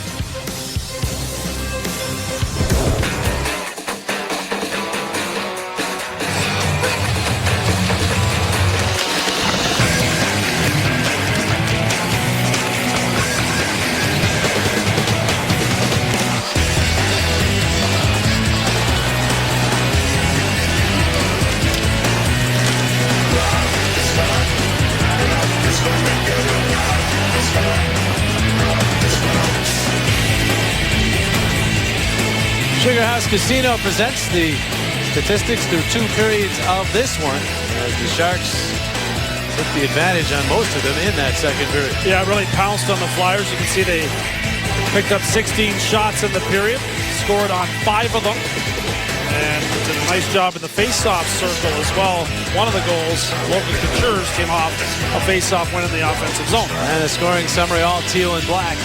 Pavelski on the board 3 times. Logan Couture, after Torres also scoring 5 goals for the Sharks. Third time this season the Flyers have allowed 5 in a period, and the Sharks with a 6-2 lead after 2. A lot of games around the NHL tonight. Our GMC NHL update takes you to Nashville. The Predators and Lightning and Marty St. Louis on the trade block, perhaps. That's demanding a trade. Well, he scored twice in that game, and the Lightning had the lead there. Detroit and Ottawa, big game for the Senators, especially Leon Franzen has now scored 3 times in that game. He has himself a hat trick as the Red Wings are up big. And Backstrom, after his adventure over in Sochi, able to score there to break the tie in Florida. The Capitals leading the Panthers 3-2. Big points on the line for the Capitals. Joe Pavelski picks up the hat trick in the second period, and some of the Sharks' depth really showing. Raffi Torres returns to the lineup after that ACL reconstruction and picks up 2 in the period, or 2 in the game. And Ray Emery replaces Steve Mason about midway through this game. Mason allowed 4. Emery has allowed a couple, and to believe that Craig Berube made that change to try to change the momentum. Sometimes it works. This particular time, the Sharks just kept coming. Scored on the new goaltender as well, as Stalock will cover up here. Joe Pavelski, we mentioned his 3 goals here tonight, giving him a career-high 32 for the season. And that puts him in a tie for second place with Phil Kessel. Only Alexander Ovechkin has scored more than the guy they call Little Joe in San Jose. Pavelski was the passer to Kessel at the Olympics, playing on the same line with James Van Riemsdyk. They were a potent line early in the tournament. Got shut down late, but they really were hard to stop early on. Pavelski, I thought, continued to play well. The other two guys struggled some, especially against Canada, but a lot of players struggled against Canada. Here's Dan Boyle. That puck to Burns and then back out to Pavelski, who's shot. Battles around in front. Emery slid across. That one redirected. It did not go for San Jose. Here is Hartnell. Stopped just after he got in across the Sharks blue line. Pavelski back on the puck. And move it back. Flyers, got to think, looking for a solid period here to try to build off of it. Coming back from 4 goals down is obviously a huge, huge task, but got to build off of this. Got that big game against the Rangers. Instead, it's the Sharks pressing to start the third as they were around the net again, but Downey now has it for Philadelphia to Couturier. Right back to Downey on the right wing. On a weak shot off that went wide. Behind the net, Couturier. Couldn't get that pass where he wanted it. Couture, though, lost it. Downey gets to Reed. Reed back out. Coburn shot wide. Now Stalock, who was screened by Couturier. And the Sharks now lobbing one through the neutral zone. Flyers just want to throw away that second period. That's not one that they want to keep in the back of their minds. They want to come out and play this third like they did in the first period, where they had the 2-1 lead before it was all said and done. San Jose dominated the second period, but the Flyers want to build something here in the third. And the Sharks fully aware that the Flyers have been a good third period team here over the last several months. Here's Braden Chen in, centers off the stick of Stalock and then got it out of harm's way by Demers. And a great outlet pass here, and Wingels has it, cutting it on goal, fires it high and wide. Oh, he was looking for that top corner right over the left shoulder of Emery, and he had him. He only missed it by a couple inches. Now it's LeCavalier trying to fight his way through the checking, but could not. And Hannon takes over, and I say the Sharks are fully aware the Flyers scored 4 against them in the third up San Jose, and that last meeting between these teams, Flyers have become one of the top third period scoring teams in the NHL. And the Sharks need no reminder. There's Strike pivoting. And then finding Mazzaros. Not get the red line, they say, until icing is the call. Well, the Flyers and USA Hockey are offering fans Try Hockey for Free Day this Saturday. Visit tryhockeyforfree.com to register. This program is available to all people at all of the Flyers skate zones. And a concerned bunch for the Flyers for sure. As a shot handled by Emery as Brown fired away. The Flyers have actually had a lot of success against teams from the very difficult Pacific Division as they came into this game with an 8-4 record against the Pacific.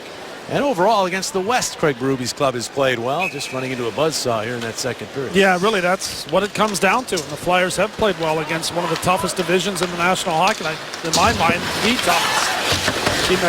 Teams that are loaded with depth and can play a lot of different styles, including that hard pounding style that Anaheim can throw at you.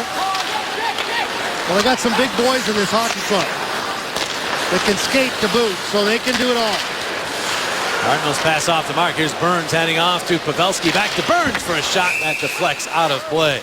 Pavelski, every time he gets near the puck, seems to do something good with it. That time he set up Burns. Interesting line that Todd McLellan put together for this game. Pavelski, of course, have been playing center in the absence of Logan Couture and have been productive at that position. And now he moves up on the wing with Jumbo Joe Thornton and Brent Burns, two of the bigger, more powerful forwards up front for San Jose. And Pavelski's been rewarded with 3 goals. Todd McLellan has indicated that his desire is to make Pavelski the third-line center to give his team more scoring depth. Boyle a shot that goes wide there, but the guy scored 32 goals and seems to have chemistry with the guys he has. Now, that's going to be a tough move to make. Yeah, they started the season like that. Yeah. And, you know, they're still a real powerful team no matter where they put them, but nice to have the flexibility to move them up into the top 6 and get them out there a little more frequently. Joe Pavelski from Clover, Wisconsin. There's McLellan. Pavelski, 11 power play goals. One of his goals here tonight came with a mad advantage. He's just always around the net. and obviously has great finishing skills. And the Flyers have to really be accountable for giving them as much room as they did in around the front of the net, and I don't think that'll be lost on Craig Berube. And we'll see if they make the appropriate adjustments here in the third period at least. Clayton Coburn will move that ahead. Ends up going all the way down the ice. They wave off the icing as Justin Braun will move the puck ahead. Burish. Nieto. Bumped by Gustafsson. Wingles tried to center it in front. Cavier knocked that down. Luke Schenn ahead. He's got Simmons racing to center ice. Wayne Simmons up the right wing trying to maneuver around the checking, and that is a penalty. Irwin a little too aggressive in trying to cut down Simmons, and the speed of Simmons draws a penalty on the Sharks defenseman. You know, Irwin had position on Simmons. Simmons is going to get up on his skates and get through the neutral zone. Then he's going to just kind of let the puck want to go by Irwin. You see right at the last second there, Irwin gets a little bit too aggressive with his left hand, or his right hand rather, as Simmons move into the middle. There was really no reason to do that because he had Simmons moving into the middle, take him away from the play. Good opportunity for the Flyers here maybe to start something going here in the third period. Fourth power play of the game, Streit with the puck. Deal to Voracek. Voracek had to go off the stick to Giroux, who fires glove, saves Stalock, and he'll squeeze it. Nice job by Stalock in looking through a couple of big bodies in front. Simmons and Hartnell trying to provide screens. Giroux patient with that puck, didn't fire it right away, and Hartnell actually slid out to the side before Simmons could get in and replace him. Stalock's able to see it and snare it. People surprised when news came down that Alex Stalock would get the start in this game, with Niemi having not played in the Olympics, but he was over there, had to make the adjustment. And Ski Motivated has told the media the Finns did celebrate their medal for a couple days, so they gave Niemi another night or two to recover. That one steered wide by Voracek. Stalock has been outstanding for this Sharks team all season long when called upon. Here's Couture moving up. Couture holds his pass. That's batted by Emery, then over skated, and they score! And again, it's Couture able to find the net. And the third Sharks player to have at least 2 goals in this game makes it 7-2. And for Couture, it's all about circling back to the net after the pass across for Wingles. He put the pass in an area for Wingles to skate into right there. Emery was able to tip it, and then Giroux lost the bouncing puck. Couture just spins and taps it through the feet of Ray Emery. And this is just the way things are going against the Philadelphia Flyers right now. Watch this puck come right onto the stick of Couture, and he just swings at it. He's not doing anything else but just trying to get a piece of it to get on net. Emery's trying to slide across, goes right through the 5-hole. 16 on the year now for Couture. They get Torres and Couture back. Couturier fires that one wide.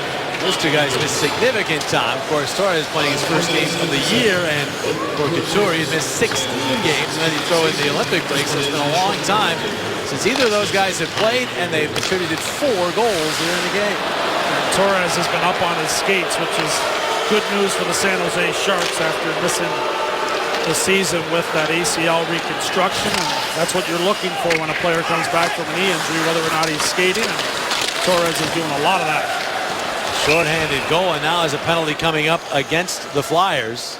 And shorthanded goal, the 10th allowed by the Flyers this year. And up there tied for the most in the NHL. Well, Downey's in deep trying to work out a little bit of a forecheck, and he gets the stick into the skates of Hannon. Hannon goes down, and there was no question. Downey went right to the box as Chris Rooney made the call. There's the trip by Downey right there, the stick at the feet of Scott Hannon. And Downey just heads right to the penalty box. 4-on-4 for 20 seconds here before the Sharks will head to the power play.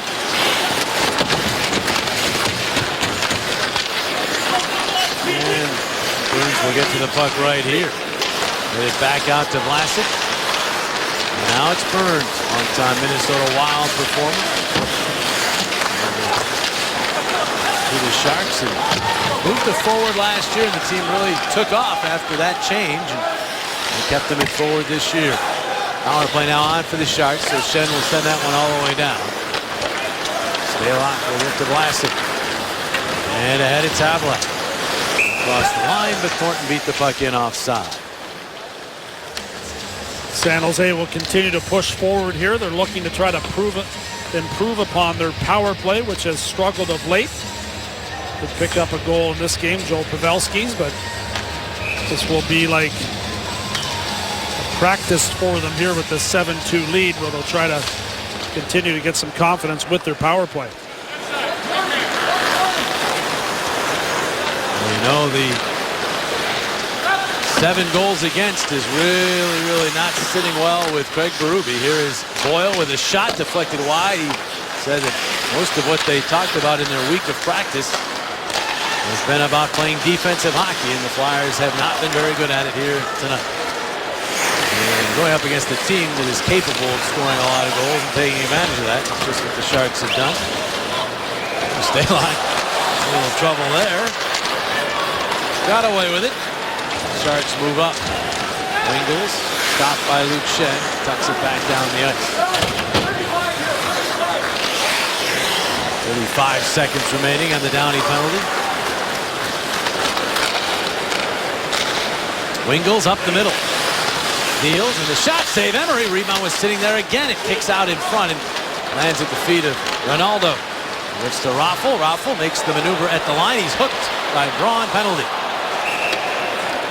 And so the power play ends for the Sharks, and in 15 seconds the Flyers will go to the man advantage. Well, let's take a look at our Hyundai save of the game. It came in the second period. Alex Stalock, the backup goaltender usually for the San Jose Sharks. Look at this save as he comes out, does a nice job as that shot there by Streit. It was a 2-on-1, but very slow to develop. So by the time that Streit did get that puck at the dot, Stalock had gone from right to left to make the save. Braun sits for hooking at 7.5 minutes of this third period. 4-on-4 hockey for the moment. Flyers to the man advantage here shortly. Chardon, the shot that's batted away by Emery. And now Simmons to the puck. Wayne Simmons to Giroux. Penetrates the zone, gets some room, and then deals to Streit. The Flyers to the man advantage and setting it up. Giroux fires, saves Stalock, rebound Simmons, back out to Giroux, and out of the point Streit. They flip one, that goes off to Mers, to Voracek across to Giroux for the shot, and it hit the crossbar, it stayed out. And now the puck over the head of Streit and all the way down. Like it hit a couple of bars there. That was kind of a strange bounce that it took in and around the net after the quick shot there. It did seem like it took a while to kick back out. Here is Hartnell. Sending it deep. Stalock. Not to it. Found Boyle. And the 37-year-old defenseman got into the corner. That one deflects and goes out of play, though, up over the glass. With 55 seconds remaining on the power play. Voracek setting up Giroux as he sent the puck across, and Giroux quickly fired that puck off the crossbar as Simmons was waving at it and actually got a piece of it. That's what tipped it right off the bar there. That's a heck of a play right there as Giroux's got his head up. I love it. When these guys shoot the puck with their head up, and look, how about the hand-eye coordination of Wayne Simmons there? That must have been cooking as a wrist shot off the stick, and he still got a piece of it. That's why it took a while. Oh, here's a turnover. Couture going for the hat trick. We have a whistle. No signal from the referee as that puck nearly was in. Couture seemed to think it was in, and we'll wait and see. The referee kind of went by Couture's reaction, and that's why he blew the whistle. Emery looked like, from our angle, that he was holding that puck on the line. And Emery takes a look up top. There's Couture's play. Referee, of course, behind, and that's going to be tight. That may have crossed over the line as you look there. It's like it's going to be about as close as you can get. But if we move that a little further ahead as they review it right now. Tough angle there, Coatsy. Well, you got the San Jose Sharks looking at the monitor that's right in front of me, and Couture came over and said, yeah, it's in. He knew it was in when he took the shot. And you guys had mentioned it. You can see it on the overhead.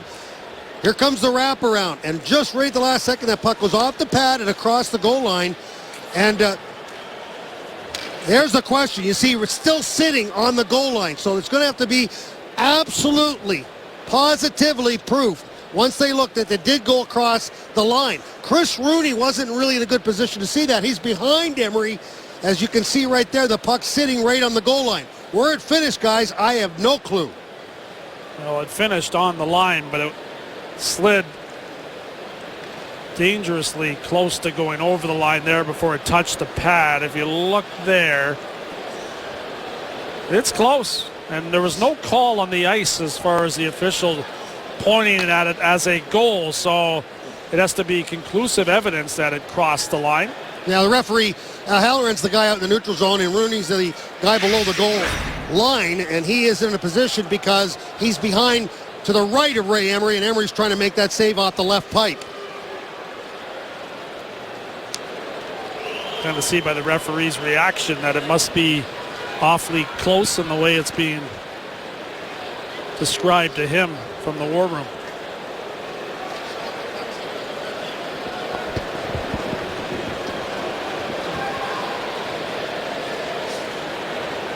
This is a tough one, but remember, it's got to be conclusive to be able to see that puck go across. And look, we're going to have a little bit of a expansion of the look on that. Boy, it is still close, man. That is close, but it looks like there's enough space there to... Now, Logan Couture's right here telling me that he thinks it's a goal. Well, he wants his first career hat trick. Yes. If you're sitting on a hat trick, you're saying it's in. Yeah. And it's close, so you can understand why they're taking some time, although this is obviously not a close game, but the bottom line is you got to make sure of it. And that's what they're doing up in Toronto. And if it is a goal, 2 separate Sharks with hat tricks in the game. And Torres sitting at 2 goals. McClellan was using Torres in the power play to try to get him the hat trick, and also not wanting to rub it in the face of the Flyers by continuing to put out his #1 power play unit when his team was up by 5 in the 3rd period. And so we wait. Understandable that it's taken this long. It's real close, and we'll all wait and see what they determine. Well, they're taking their time. Yeah, Couture's going all the way down to talk to his goalie to say, hey, that was in the net. Yep, you'll plead with anybody that'll listen when you're trying to get that 3rd goal of the game. I could say with full confidence Stalock did not have a good view. He did not. From all the way down the ice, but he's still having his say, evidently. Emery had the best view. And if he thinks it went over the line, he's not talking. Here's the play by Couture, and there's the angle that's not going to show us a whole lot, but the puck does seem like it disappears there. And then it comes back out.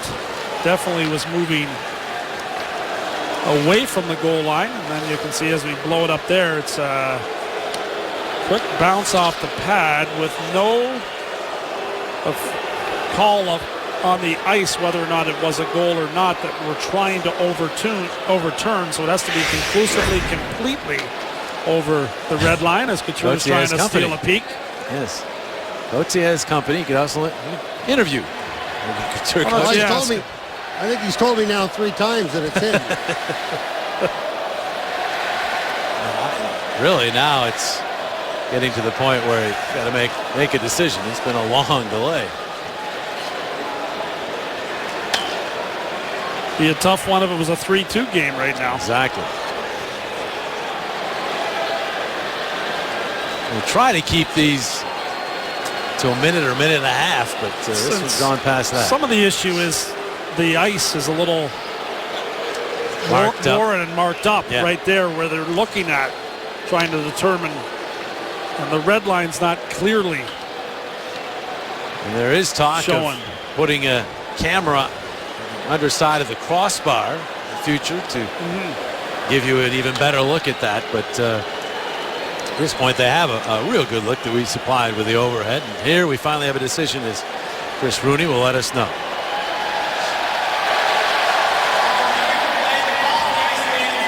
Wow, no goal. Logan Couture for now denied his hat trick. Well, good to hear that the call on the ice was no goal. There really wasn't a clear no-go call, but there's the non-conclusive evidence. I think what you were talking about, Jonesy, probably is what kept that from being a goal. The ice is so marked up there, you couldn't really tell where that goal line came to an end. Exactly. I know I couldn't.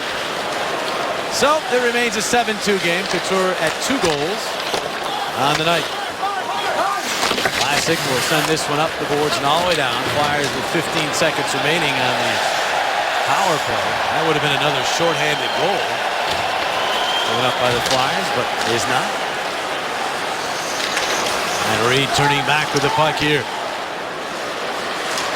now he'll run across the line, go back across ice. Coburn with a pass. The shot blocked aside as Lecavalier could not get it through.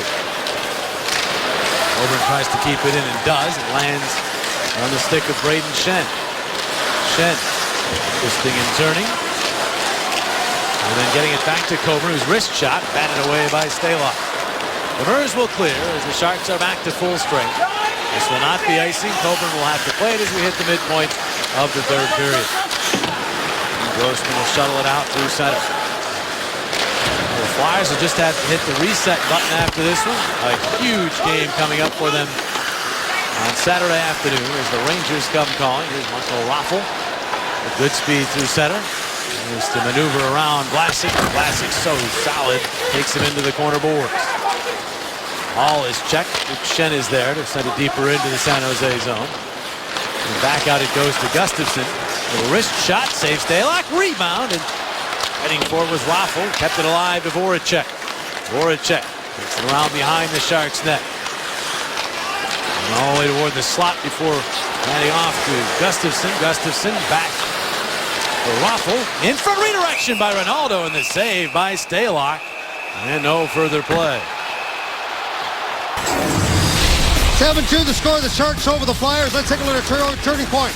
We talked about 2 players, Logan Couture and this man right here, Raffi Torres. He gets the only goal, actually the first goal for the Sharks in the first period. They adds one here in the third, and then right here, Couture with a turnaround. That comes in the second period, and here in the third period, he's going to have the opportunity to come to the side of Ray Emery, get the jump as it comes right in front of Emery. So 2 for Couture and 2 for Torres. Steve Mason actually returning to the net here for the Flyers. It's Ray Emery who heads to the Flyers bench and grabs a seat. I wonder if Craig Berube wants to get Mason a little more work here to get him sharp for the Rangers game, which is just a couple of days away. Yeah, I mean, we mentioned he hadn't played in 3 full weeks. There's a pass back through by Braun. And now that shot, broken stick, but it bounces to Braun for an offering that took off high and wide and off the glass and out to center ice. Not very often you see a goaltender pulled and then return to a game. Usually it's an injury that has something to do with that, but Emery still seated on the bench. It's kind of a strange time, though, right? After the Olympic break. Yeah. And some weird scores around the league over the last couple of days. Lots of goals. San Jose's got a bunch of them in this one. Murs move it in. The Sharks have been offensively challenged right before the Olympic break, but we gave you those numbers earlier about when Logan Couture's in the lineup. They become a much more dynamic team offensively. As far as a shot, that went wide. And now back at the point. Hannon will just steal it down low. 8 minutes remaining in this game. Couturier will get to Reed. And Reed in the middle. Grossman for Couturier. Couturier back in front. They score. And Reed goes to the net, tips it home, and the Flyers get one back. It's now 7-3. Real nice job on the entry there. It was Grossman that helped out the defenseman jumping up, and Couturier did a real solid job protecting the puck, and then a perfect feed across right under the tape of Matt Reed through a couple of defenders, and Matt Reed picks up the goal. Matt Reed does a nice job of beating Torres to the spot. And right there off of the pipe, giving him a lot of room between the pipe and the goalkeeper. Well, the Flyers score for the first time since the 10:58 mark. of period number 1. Matt Reed, 16th of the year. It's been the best line for the Flyers in this game. Reed, of course, playing with Steve Downey and Sean Couturier. They were very good in the first period, and here they keep going in the third and pick up another goal, which can help moving forward into the next game. Classic for the Sharks, moves it ahead. Luke Schenn will get it back to his brother here. Go across to Gustafsson. Now for Simmons, and he will wind that one deep into the Shark zone. Now Joe Thornton, stripped from behind by LeCavalier. Boyle recovers it for the Sharks. Sharks have had a lot of success against the Flyers of late. Flyers ending a long winless streak against San Jose with that win out at the SAP Center earlier this month. But here in Philadelphia, Sharks unbeaten in their last 6, 5 wins and a tie. Gives you an idea how long it goes. Going back to when there were still tie games. That's right. In the NHL. Flyers have not beaten San Jose here in Philadelphia since December of 2000. Here's Ronaldo ahead. Ruin will turn it back here. Gustafsson is off the stick of Ronaldo. That'll bounce across ice. He'll play right back up. Raffl intercepts there to Ronaldo for a shot, gloved by Stalock. He'll hang on. 6:14 remaining in the third.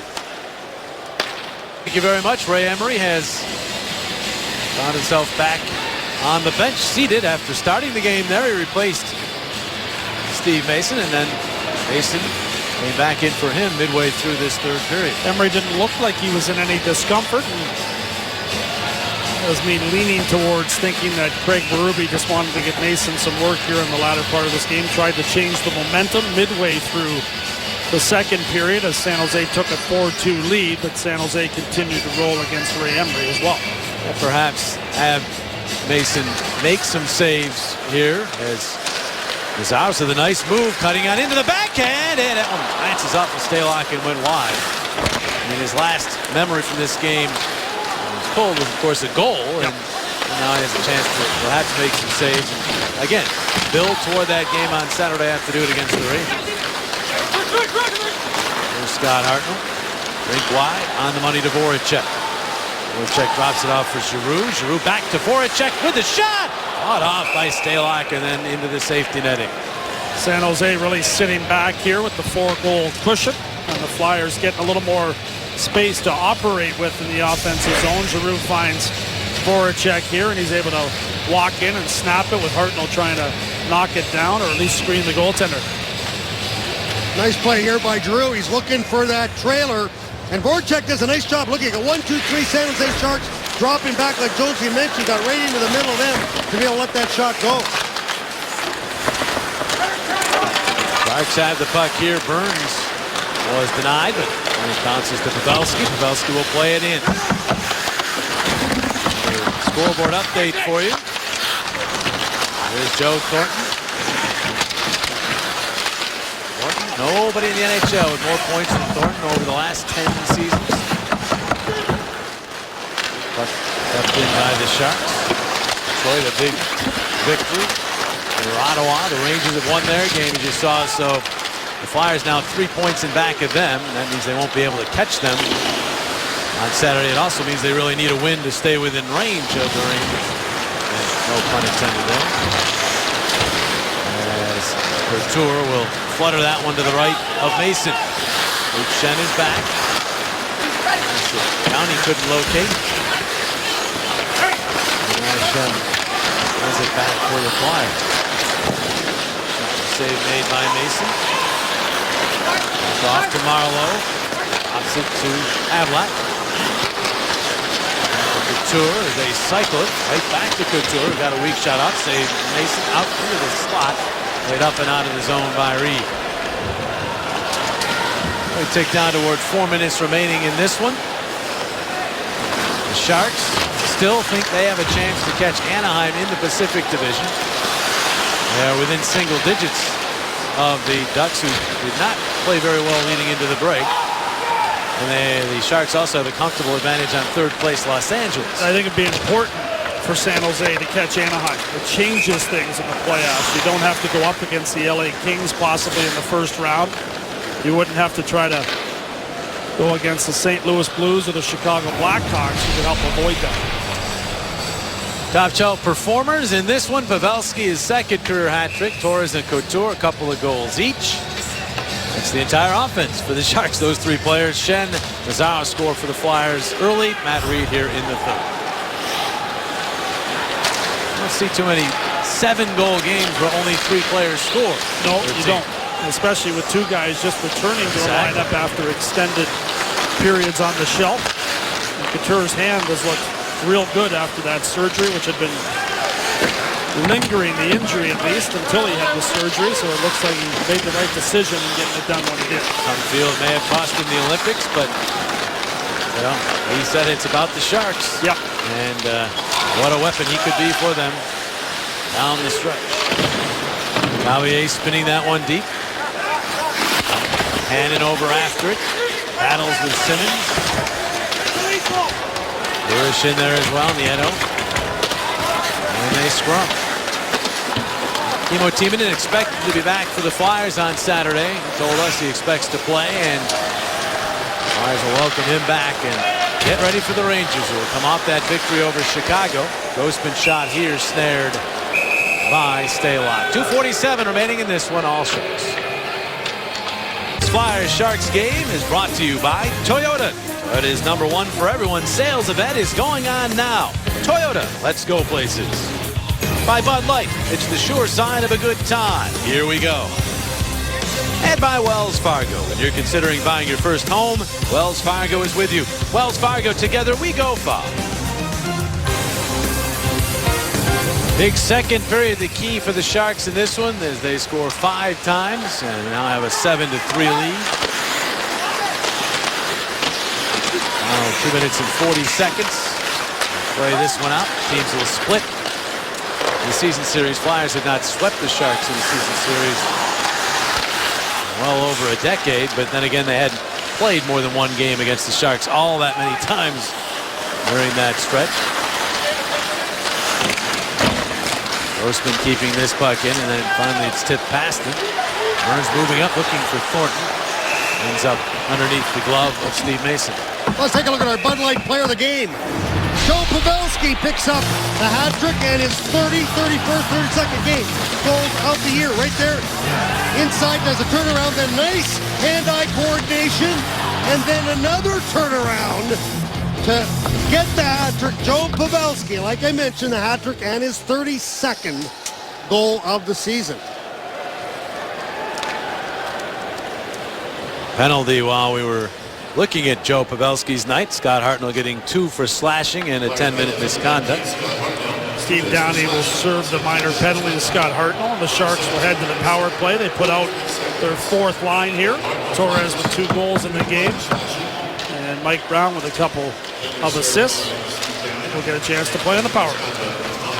Special teams, which have been in general a strength for the Flyers, let them down in this one as they've yielded a power play goal and also have gone without one themselves and given up a shorthanded tally, nearly 2. There's a hope that they get back to the strong special teams they have exhibited for much of the year. At one point, they're in the top 10 in both power play and penalty kill. One of the few teams that could say that. Power plays drifted out of the top 10 just before the Olympic break. 1:35 remaining in this hockey game. Brown will go off of Gustafsson, back out to Couturier, and he'll just finesse the puck into the Shark zone.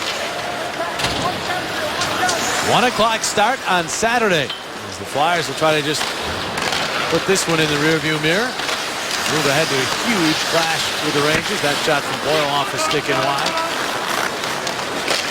Rangers are playing some great hockey before the break, and today without Henrik Lundqvist. Talbot was expected to play in that game, but Lundqvist, who guided Team Sweden to the silver, will most likely be between the pipes for the game on Saturday. Demers a shot. Save made by Mason. Flyers don't clear. Nieto has it. To Wingels. And then back to Demers. Wingles tried to center, went off Grossman wide of the net. And played along to Justin Braun. Flips one wide of the net. Sharks will move along as they're on the road here out of the break. They will travel more miles than any team in the NHL on the road this year. As that puck deflects out of play. They are so good at home. Not bad on the road, but dominant at home. They'll have to win some on the road here down the stretch, will the Sharks. Difficult place to play when you go into San Jose. That's why that Flyers victory just before the Olympic break was so valuable. And they give it back here, splitting the season series with San Jose, a real dangerous team in the Western Conference. This will be only the 4th regulation loss in the last 19 home games for the Flyers. They've been good here, and with so many home games remaining for the Flyers, they're going to have to be very good in this building to make the playoffs.